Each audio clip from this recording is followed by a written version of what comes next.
નમસ્કાર, આપ જોઈ રહ્યા છો ન્યૂઝ બુલેટિન 3ના ટકોરે. હું છું ગ્રીષ્મા. સમાચારની શરૂઆત કરીએ તે પહેલા નજર કરીએ હેડલાઇન્સ પર. મિઝોરમમાં સૈનિકોને એરલિફ્ટ કરવા આવેલું મ્યાનમારનું વિમાન ક્રેશ, 14 લોકો હતા સવાર.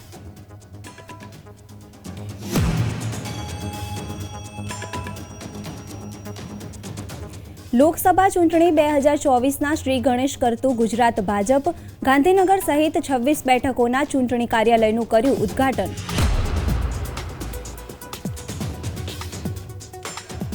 કેન્દ્રીય ગૃહમંત્રી અમિત શાહ આજે ગુજરાતની મુલાકાતે. નેશનલ ફોરેન્સિક સાયન્સ યુનિવર્સિટીમાં આયોજિત સંમેલનમાં રહ્યા ઉપસ્થિત.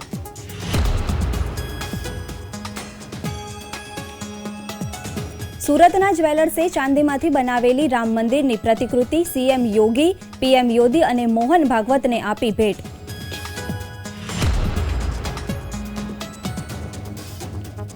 પ્રજાસત્તાક દિવસની પરેડમાં જોવા મળશે ધોરડોની ઝલક. ભૂંગા, રોગાન આર્ટ, રણોત્સવ અને ટેન્ટ સિટીનો ટેબ્લોમાં કરાયો સમાવેશ.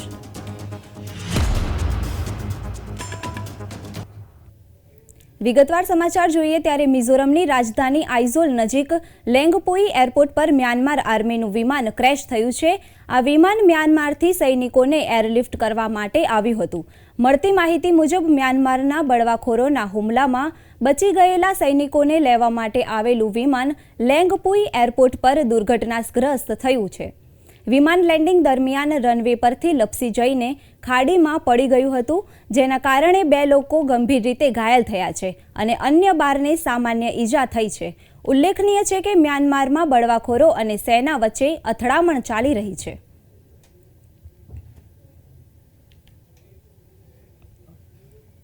સુરતના ખટોદરા વિસ્તારમાં આગની ઘટના સામે આવી છે. ખટોદરા વિસ્તારમાં આવેલ ઇન્ડસ્ટ્રીયલ પ્લોટ નંબર 34માં ભીષણ આગ લાગી છે. ગોયમ જીનિયસ પાર્ટના ગોડાઉનમાં ભીષણ આગની ઘટના બની છે. 4 વ્હીલરના સ્પેર પાર્ટનું આ ગોડાઉન હતું, જેનો સંપૂર્ણ માલ બળીને ખાખ થઈ ગયો છે.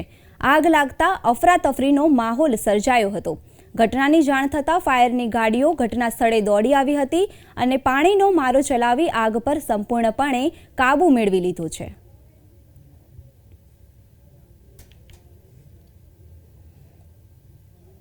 લોકસભાની ચૂંટણીને લઈને ભાજપે તૈયારીઓ શરૂ કરી દીધી છે. ત્યારે આજે ભાજપના રાષ્ટ્રીય પ્રમુખ જેપી નડ્ડાએ રાજ્યમાં 26 લોકસભા બેઠકો પર એકી સાથે મધ્યસ્થ ચૂંટણી કાર્યાલયનો પ્રારંભ કર્યો છે. ગાંધીનગરમાં અમિત શાહના ચૂંટણી કાર્યાલયના ઉદ્ઘાટન બાદ સંબોધન કરતા તેમણે જણાવ્યું કે 2024ની લોકસભા ચૂંટણીમાં ભાજપ ગત વખત કરતાં વધુ બેઠકો સાથે જીતશે. यह कार्यालय और इस कार्यालय के साथ साथ जो अन्य कार्यालय आज चुनाव के दृष्टि से खोले जाएंगे, मुझे आशा ही नहीं विश्वास है कि हम सब लोग आदरणीय प्रधानमंत्री मोदी जी के नेतृत्व में लोकसभा के 2024 के चुनाव में हम यशस्वी भी होंगे और जो हमारा पुराना रिकॉर्ड टैली है उससे कहीं अधिक सीटों के साथ आदरणीय मोदी जी के नेतृत्व में हम चुनाव जीत करके आएंगे. जहां तक गुजरात का सवाल है, आपने 26/26 26 आउट ऑफ 26 ये आपका ट्रैक रिकॉर्ड रहा है और मुझे विश्वास है, अटूट विश्वास है कि इस बार 2024 में भी गुजरात की जनता प्रधानमंत्री मोदी जी को फिर से आशीर्वाद देकर 26 आउट ऑफ 26 सीटों में विजय श्री हासिल कराएगी. લોકસભા ને એમઆઈ પાટીલજીનો કાર્ય મંત્ર છે કે 5 લાખથી વધારે વોટથી દરેક લોકસભા આપણે જીતવી છે અને સરકાર તરીકે અમારે જે કામ કરવાનું હશે એ તમારી પાસેથી તમારી સાથે રહી અને એ કામ અમે કરીશું. આપણે સૌ સાથે મળી અને 26 સીટો 5 લાખથી વધારે વોટથી જીતીશું એવો અહેસાસ આપણા રાષ્ટ્રીય અધ્યક્ષને આપીએ, જેથી કરીને એમને એમ થાય કે ના 26 અને આપણા માટે પણ માન્ય નરેન્દ્રભાઈને ત્રીજી વખત બેસાડીશું અને સાથે સાથે 26 સીટો પણ આપણે ત્રીજી વખત આપવાના છીએ. આજે કેન્દ્રીય ગૃહપ્રધાન અમિત શાહ ગાંધીનગરની નેશનલ ફોરેન્સિક સાયન્સ યુનિવર્સિટીમાં આયોજિત સંમેલનમાં ઉપસ્થિત રહ્યા હતા. આ દરમિયાન તેઓ centre of excellence in digital ફોરેન્સિક્સનું ઉદ્ઘાટન કર્યું હતું. બપોર બાદ અમિત શાહ ભાવનગરના સોનગઢમાં જૈન સમાજના મહોત્સવમાં હાજરી આપશે. રાત્રે 9 વાગે તેઓ અમદાવાદના રાણીપ સ્થિત રામજી મંદિર ઉપસ્થિત રહેશે અને ભગવાન રામના આશીર્વાદ લેશે, જે બાદ મોડી રાત્રે તેઓ દિલ્હી જવાના રવાના થશે.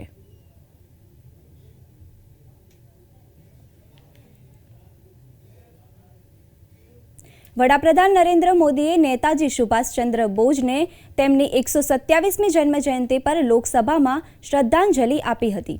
પીએમ મોદીએ પરાક્રમ દિવસની શુભેચ્છા પાઠવતા કહ્યું કે દેશની સ્વતંત્રતા માટે તેમનું અતૂટ સમર્પણ લોકોને પ્રેરણા આપે છે. લોકસભા સ્પીકર ઓમ બિરલા, કેન્દ્રીય મંત્રી અર્જુન રામ મેઘવાલ, જીતેન્દ્રસિંહ, કોંગ્રેસના રાષ્ટ્રીય અધ્યક્ષ મલ્લિકાર્જુન ખડગેએ પણ લોકસભામાં નેતાજી સુભાષચંદ્ર શ્રદ્ધાંજલિ આપી હતી.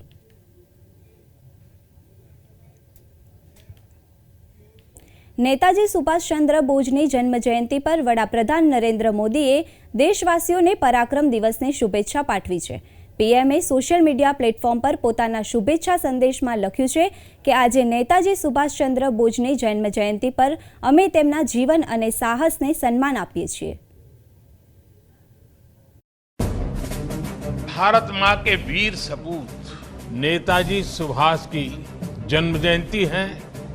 देश पराक्रम दिवस के रूप में इस प्रेरणा दिवस को मनाता है. नेताजी सुभाष जिन्होंने हमें स्वाधीन और संप्रभु भारत का विश्वास दिलाया,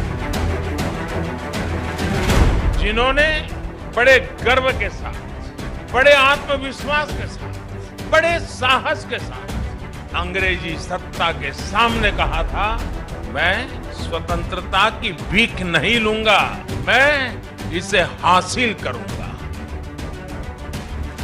जिन्होंने भारत की धरती पर पहली आजाद सरकार को स्थापित किया, उन्होंने मातृभूमि के कण कण को अपना सब कुछ माना था.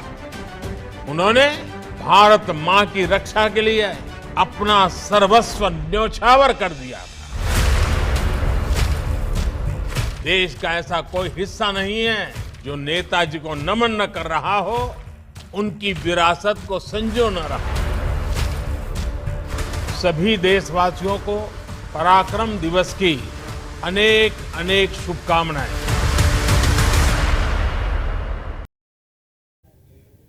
કોલકાતામાં ભાજપના કાર્યકરોએ નેતાજી સુભાષચંદ્ર બોઝને જન્મજયંતિ નિમિત્તે પરાક્રમ રેલી કાઢી.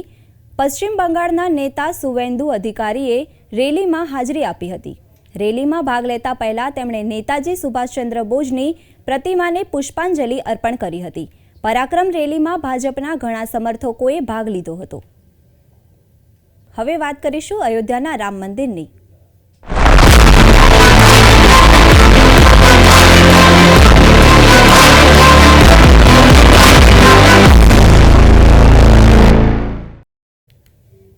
અયોધ્યામાં 22 જાન્યુઆરીના રોજ રામ મંદિર પ્રાણ પ્રતિષ્ઠા સંપન્ન થયા બાદ આજે વડાપ્રધાન નરેન્દ્ર મોદીએ સોશિયલ મીડિયા પર રામ મંદિરનો એક વિડીયો શેર કર્યો છે. પીએમ મોદીએ ટ્વિટર પર વિડીયો શેર કરતા લખ્યું કે આપણે ગઈકાલે 22મી જાન્યુઆરીના રોજ અયોધ્યામાં જે જોયું તે આવનારા વર્ષો સુધી આપણને યાદ રહેશે. અયોધ્યામાં રામ મંદિર પ્રાણ પ્રતિષ્ઠા મહોત્સવ બાદ પીએમ મોદીએ લોકોને સંબોધિત પણ કર્યા હતા. તેમણે કહ્યું કે ભારતમાં સામાજિક ભાવની પવિત્રતાથી અજાણ કેટલાક લોકો કહેતા હતા કે રામ મંદિર બનશે તો આગ લાગી જશે, પરંતુ રામ તો ઉર્જા છે. રામ વિવાદ નહીં, સમાધાન છે. રામ વિજય નહીં, વિનય છે. રામ ફક્ત આપણા જ નહીં, બધાના છે. प्रतीक्षा के बाद हमारे राम आ गए.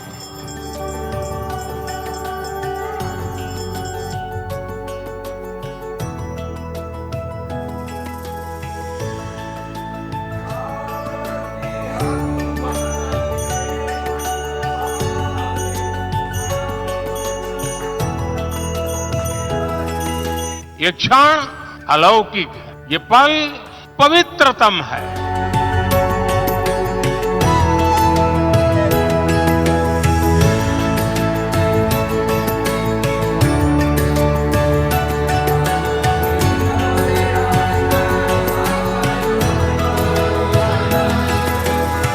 हमारे लिए ये अवसर सिर्फ विजय का नहीं, विनय का भी है। राम आग नहीं है, राम ऊर्जा है। राम विवाद नहीं, राम समाधान है। राम सिर्फ हमारे नहीं है, राम तो सबके हैं।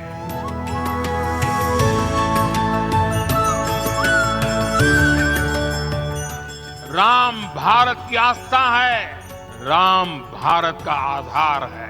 राम भारत का विचार है, राम भारत का विधान है। राम भारत की चेतना है, राम भारत का चिंतन है।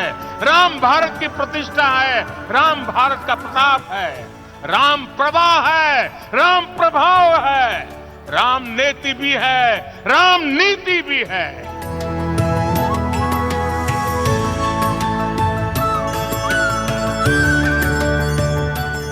ये भव्य राम मंदिर साक्षी बनेगा भारत के उत्कर्ष का, भारत के उदय का। ये भव्य राम मंदिर साक्षी बनेगा भव्य भारत के अभ्युदय का, विकसित भारत का।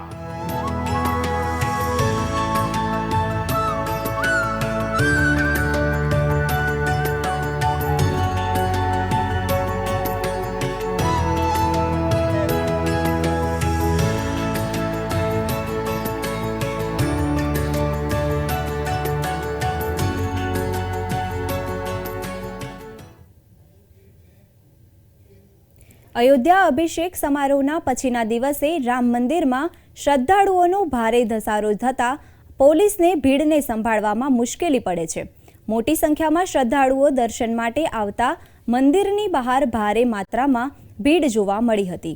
ભીડ અશાંત બની જતા કાબૂમાં લેવા માટે સુરક્ષા દળોને તૈનાત કરવામાં આવ્યા હતા। दर्शन तो लगातार करा रहे हैं, पर चूंकि संख्या लोगों की ज्यादा है और हम चाहते हैं लोग अपना धैर्य न खोएं, हमारी बात माने और धैर्य पूर्वक उन्हें इंतजार तो करना पड़ेगा। जो लोग आगे जब वो दर्शन पूरा कर लेंगे तो पीछे वाले लोग आगे जाएंगे। मैं सिर्फ एक ही बात कहना चाहता हूँ, नंबर एक कि जो आगे वाले लोग हैं उनका दर्शन होने के पश्चात उनके पीछे वालों का दर्शन होगा। जो पीछे वाले उनके पीछे वालों को पहले दर्शन नहीं करने देंगे।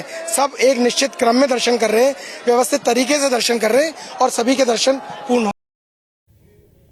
રામ મંદિરના પ્રાણ પ્રતિષ્ઠા મહોત્સવ દરમિયાન ઉત્તર પ્રદેશના મુખ્યમંત્રી દ્વારા દેશના વડાપ્રધાન અને આરએસએસના વડાને જે ચાંદીની ભવ્ય રામ મંદિરની પ્રતિકૃતિ આપવામાં આવી હતી। આ પ્રતિકૃતિ સુરતના જ્વેલર્સ વેપારીએ તૈયાર કરી છે। સતત 3 મહિનાની મહેનત બાદ 8 જેટલા કારીગરો દ્વારા અંદાજિત 3 કિલો વજનના ચાંદીના ભવ્ય રામ મંદિરની 2 પ્રતિકૃતિ બનાવવામાં આવી હતી। સુરતના પાર્લે પોઈન્ટ વિસ્તારમાં આવેલ ડી ખુશાલદાસ જ્વેલર્સના વેપારી દ્વારા આ પ્રતિકૃતિઓ તૈયાર કરવામાં આવી હતી। આ પ્રસંગે જ્વેલર્સ દીપક જોશીએ કહ્યું કે સુરતથી તૈયાર કરવામાં આવેલી ચાંદીના ભવ્ય રામ મંદિરની પ્રતિકૃતિ વડાપ્રધાન અને આરએસએસના વડાને અર્પણ કરાતા ખૂબ જ ખુશીની લાગણી અનુભવી રહ્યા છે। माननीय प्रधानमंत्री श्री ने माननीय योगी जी द्वारा एक मंदिर गिफ्ट करवामां आवेलुं हतुं अने माननीय भागवत जी ने योगी जी द्वारा एक गिफ्ट करवामां आवेलुं मंदिर। ए बंने मंदिरनुं निर्माण सूरतमां थयेलुं छे। सूरत जे गोल्ड सिल्वर एंड डायमंड में खूब ज फेमस है। एमां आज एक नवुं एक सूरत ने गौरव लेवा जेवी वात छे कि सूरतमांथी 2 मंदिर ए अहींया अमारे त्यां डी खुशालभाई ज्वेलर्समां बनेला हता અને આ બંને મંદિરનું નિર્માણ થઈ અને અમે ત્યાં મોકલાવેલા હતા અને બનતા અમને અંદાજિત 3.5 મહિના જેવો સમય લાગ્યો। એમાં અંદાજિત 3 કિલો જેવી ચાંદી છે જે અમે યુઝ કરેલી છે અને ઉપરાંત એક નાની નાની માઇનોરલી એમાં જે ડિટેલ્સ છે એનો અમે ધ્યાન રાખી અને કરવાનો પૂરતો પ્રયત્ન કરેલો છે। અમે જ્યારે મંદિરને કાચું બનાવેલું હતું ત્યારે માનનીય યોગીજીને બતાવવા ગયેલા હતા। એમનું સૂચન હતું કે આમાં રામલલ્લાજીની મૂર્તિનું સ્થાપન કરીને પછી આપ મંદિરને બતાવશો। એટલે જ્યારે મંદિરમાં રામલલ્લાજીની મૂર્તિનું સ્થાપન કર્યું અને પછી મંદિર એક અલૌકિક અને અદ્ભુત અમે લોકોને પણ ફીલ આવ્યું કે આ સુંદર મંદિરનું નિર્માણ થયેલું છે। અને સુરત માટે આજે પ્રાઉડ ને ગૌરવ લેવા જેવી વાત છે કે સુરતમાંથી નિર્મિત થયેલા 2 મંદિર માનનીય પ્રધાનમંત્રીશ્રીને અને માનનીય ભાગવતજીને માનનીય યોગીજી દ્વારા ગિફ્ટ કરવામાં આવેલા। વર્ષોથી જે ઘડીની રાહ જોવામાં આવી રહી હતી તે આવી ગઈ છે. રામલલા તેમના મંદિરમાં બિરાજમાન થઈ ગયા છે. સમગ્ર દેશમાં રામોત્સવનો માહોલ જોવા મળ્યો છે. ત્યારે થાનગઢના ગુજરાત ગૌરવ એવોર્ડ પુરસ્કૃત તેમજ ઇન્ટરનેશનલ શિલ્પકાર રાજેશ મૂળિયા દ્વારા 40 ટન રેતીમાંથી શ્રી રામ મંદિર તેમજ ભગવાન રામનું ભવ્ય સુંદર રેતશિલ્પ બનાવવામાં આવ્યું છે. થાનગઢના સ્થાનિકો આ રેતી શિલ્પ જોઈ ભાવ વિભોર બન્યા હતા.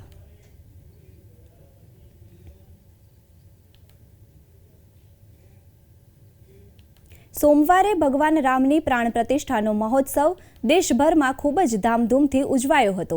ઠેર ઠેર તમામ સોસાયટીઓ રામમય માહોલ છવાયો હતો. ત્યારે વટવાની માનવનગર સોસાયટીના રહીશો દ્વારા રામ ભગવાન તેમજ ભારત દેશના નકશાની રંગોળી કરવામાં આવી હતી તેમજ સામૂહિક મહાઆરતી કરવામાં આવી હતી. રામ મંદિરની ખુશીમાં દિવાળી જેવો તહેવાર ઉજવવામાં આવ્યો હતો. તમામ લોકો રામ ભક્તિમાં લીન થયા હતા તેમજ સોસાયટીમાં ભંડારો રાખવામાં આવ્યો હતો. किसी न किसी के माध्यम से आज हमको ये दिवाली फिर से और भगवान की कृपा हम सभी पर हुई कि आज हम सब कोई दिवाली मना रहे हैं. सब कोई बहुत खुश है, बहुत आनंद आ रहा है, बहुत अच्छा लग रहा है कि कम से कम भगवान राम जी आए फिर से और हमको दिवाली मनाने का सौभाग्य प्राप्त हुआ. और आज सब अपने नाच गाना में सब दिवाली मनाने में मगन हैं. तो सभी से देशवासियों से यही निवेदन है हमारा कि भगवान का भजन करते रहिए और भगवान का गुणगान गाते रहिए. सभी के लिए जय श्री राम. 500 વર્ષના કાળ બાદ ભગવાન છે તે પોતાના મંદિરમાં બેઠા છે અને તેની ખુશી સમગ્ર અમદાવાદ મનાઈ રહ્યું છે કારણ કે અમદાવાદ આખે આખું રામમય બની ગયું છે અને તમામ લોકો બસ રામ ભગવાનની ભક્તિમાં લીન થયા છે. ત્યારે અમદાવાદનો આ વટવા વિસ્તાર છે અને વટવા વિસ્તારની આ એક સોસાયટી છે જ્યાં તમામ સોસાયટીના જે લોકો છે તે ભેગા મળીને ભગવાનની જે ભક્તિ કરી રહ્યા છે. ખુશી તમે સવારના મંદિરે છીએ, સવારના ત્યાંથી ને ત્યાં જમવાનું બધું કર્યું છે. સારો પ્રોગ્રામ છે બધો રામનો. એટલે 500 વર્ષ બાદ એક ખુશી છે જોવા મળી રહી છે. है कि लिमिट से ज्यादा सब पूरा अहमदाबाद इंडिया सब खुश है, अब सब नाच ही रहा है. આપણા ઘરે આયા બાપા રામ રામ જય શ્રી રામ જય શ્રી રામ. એટલે જય જય શ્રી રામના નાદ સાથે આખો જે દેશ છે તે હાલ ગુંજી રહ્યો છે અને દિવાળી વગર પણ જાણે કે દિવાળી જેવો માહોલ દેશભરમાં છવાયો છે. તમામ લોકો છે તે બસ રામલલ્લા આવ્યો તેની જે ખુશી છે તે આખો દેશ હાલ મનાવી રહ્યો છે. કેમેરા પર્સન મનોજ ગોહિલ સાથે કિંજલ બોરીસા, પ્રવેગ ન્યૂઝ, અમદાવાદ. ઉત્તરાખંડના જોશી મઠમાં ભૂસ્ખલનની ઘટનાના 1 વર્ષ પછી પણ પરિસ્થિતિમાં ખાસ સુધારો થયો નથી. સેન્ટ્રલ બિલ્ડિંગ રિસર્ચ ઇન્સ્ટિટ્યૂટે હાથ ધરેલા તાજેતરના સર્વેમાં શહેરના 14 સ્થળોને હાઈ રિસ્ક ઝોન તરીકે જાહેર કરવામાં આવ્યા છે. CBRIએ તેનો રિપોર્ટ પ્રશાસનને મોકલી દીધો છે. હાઈ રિસ્ક ઝોનમાં મારવાડી, સિંહધાર, અપર બજાર, લોઅર બજાર અને મનોહર બાગ જેવા સ્થળોનો સમાવેશ થાય છે. CBRI द्वारा उस पूरे जोशी मठ का गहन अध्ययन किया गया जिसमें कि 9 वार्ड है जिसमें 2350 मकान है. इन मकानों का एक मकानों का जब हमने अध्ययन किया तो देखा कि उसमें से कुछ मकान जो कि जिसमें कुछ डैमेज नहीं है बट कुछ मकान है जिसमें बहुत अधिक डैमेज है. तो उसके हिसाब से हमने ग्रीन, येलो, रेड और ब्लैक कैटेगरी में उसको डिवाइड किया था. उसी साथ साथ जियो टेक्निकल, जियो फिजिकल और जियोलॉजिकल इन्वेस्टिगेशन विभिन्न संस्थान द्वारा किया गया और उसका भी एक नक्शा तैयार किया गया और वो दोनों नक्शे को सुपर इम्पोज करके एक integrated hazard zonation map Joshi मठ का बनाया गया जिसमें कि हाई रिस्क जोन चिन्हित किए गए हैं. और अभी हमने रिसेंटली जाकर वहाँ पे हाई रिस्क जोन में जो मकान आते हैं उनको आइडेंटिफाई करके डिमार्केट करती है. अब ये जो मकान इस चिन्हित जोन में आ रहे हैं इनको अब 2 ऑप्शन हमारे प्रशासन द्वारा दिए जाएंगे. वो एक तो कंपनसेशन ले लें या तो दूसरा कि उन्हें एक सेफ लोकेशन पे उनको विस्थापित करें जहाँ पे एक स्मार्ट विलेज की तरह डेवलप किया जाएगा जिसमें कि CBRI ने अपना पूरा डिटेल रिपोर्ट दे दी है. अभी जो सर्वे करने के बाद में अभी हमने देखा कि पिछले 6-7 महीनों में दरारों में कुछ बढ़ोतरी नहीं पाई गई, ना भू धसाव में। बट हाँ, कि जो हमने पिछले बार इन्वेस्टिगेशन किया था उसमें हमने जो पाया कि जो मारवाड़ी, लोअर बाजार, सिंहधार और मनोहर बाग और अपर बाजार, इस क्षेत्र के मैक्सिमम जो एरिया है वो हाई रिस्क जोन में आते हैं। तो यहाँ पे हमने जो चिन्हित किए हैं वो मकान अब विस्थापित करना या तो करना पड़ेगा। નામીબિયાથી લાવવામાં આવેલી માદા ચિત્તાએ મધ્યપ્રદેશના કુનો નેશનલ પાર્કમાં 3 નવા બચ્ચાને જન્મ આપ્યો છે. થોડા અઠવાડિયા પહેલા બીજા માદા ચિત્તાએ 3 બચ્ચાને જન્મ આપ્યો હતો. કેન્દ્રીય પર્યાવરણ મંત્રી ભૂપેન્દ્ર યાદવે સોશિયલ મીડિયા ઇન્સ્ટાગ્રામ પર પોસ્ટ શેર કરીને લખ્યું છે કે કુનોના નવા બચ્ચા જ્વાલા નામના નિબિનિયન ચિત્તાએ 3 બચ્ચાને જન્મ આપ્યો છે. નિબિનિયન ચિત્તા આશાએ તેના બચ્ચાને જન્મ આપ્યાના થોડા અઠવાડિયા પછી જ આ સમાચાર આવ્યા છે.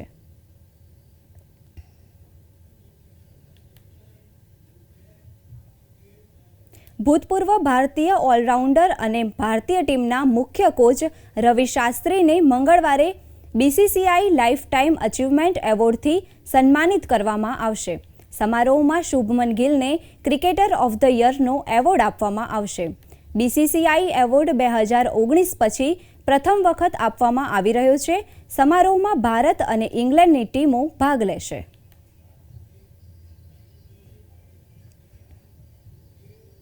દિલ્હી પ્રજાસત્તાક દિવસની તૈયારીઓ પૂરજોશમાં ચાલી રહી છે. ભારતીય નૌકાદળની ટુકડી કર્તવ્ય પથ પર પરેડ માટે તૈયારીઓ કરી રહી છે. ગણતંત્ર દિવસની પરેડ માટે ફૂલ ડ્રેસ રિહર્સલ આજે યોજાશે. ફૂલ ડ્રેસ રિહર્સલને કારણે મધ્ય દિલ્હીમાં લોકોને મુસાફરીમાં મુશ્કેલીનો સામનો ન કરવો પડે તે માટે દિલ્હી ટ્રાફિક પોલીસે એડવાઇઝરી જાહેર કરી છે. અન્ય માર્ગોનો ઉપયોગ કરવાની સલાહ આપી છે. હાલ બુલેટિનમાં બસ આટલું જ. નમસ્કાર.